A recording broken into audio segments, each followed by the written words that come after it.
The relationship between Dennis Smith and the Mavericks went a little south with the emergence of Luka Doncic. He couldn't handle the fact that he was not the main man. Well, he's the main man here, and he seemed to play like he loved it tonight. It was a career best. He did, and that's what you want to see. You want to see a young point guard that when he gets that opportunity to just control the team and run the team, he takes advantage of it and puts up phenomenal numbers like he did.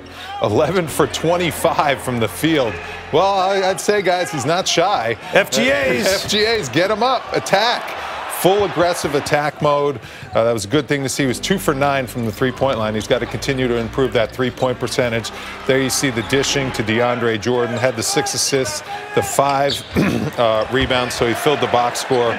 But, you know, this is what he's capable of doing. We didn't quite see the explosiveness. We're going to see some highlight-type finishes. He can really elevate. He can really, you know, elevate above the rim and finish above people. So we're going to see that coming. But this was a really good sign. I just love aggressive basketball players. When they're out there on the floor, they don't hold back. They just let it all out, leave it all out there. You know, if they have a bad shooting game, they adjust the next time. And his first game out was a struggle. Tonight was phenomenal, and hopefully he can continue on this trend. He looked a lot more driven in this game, right? To be a scorer, to be a leader, because it's not, you know, that first game you don't even have a practice yet, and you're asked to be the leader.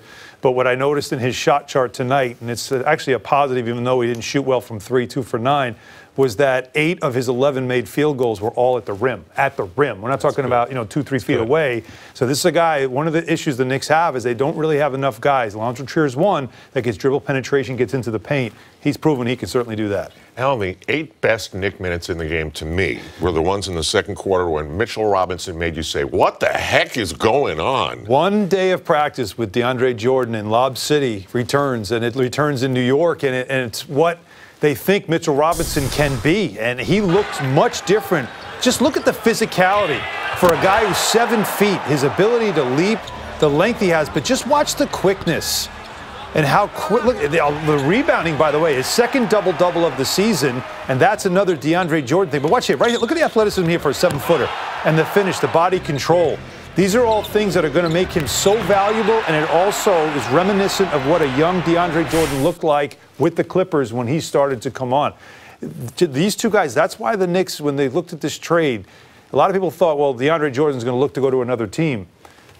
I think the Knicks look at him as a possible mentor to teach Mitchell Robinson how to become that player that DeAndre Jordan was, a 2-time all-defensive team player. Could one day have done that?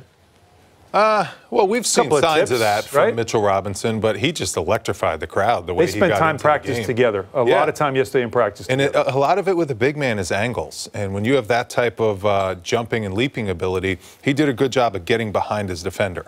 You know, that's the key when you're a big man like that. Pachulia was guarding him, who's normally a very good defender. But if Mitchell Robinson gets his body behind the defender, all you got to do is throw it up anywhere near the rim because he can get to the ball at the highest point. And a lot of centers can't elevate that high to get to that point. So he's starting to learn that. I think DeAndre Jordan just giving him some tips on how to read your defender when you're rolling to the basket. And then the guards were looking for him. I mean, the guards were making some risky passes that we're going to take a look at the Wally wall. But with risk comes a lot of reward and some highlight finishes and a phenomenal performance by Mitchell Robinson.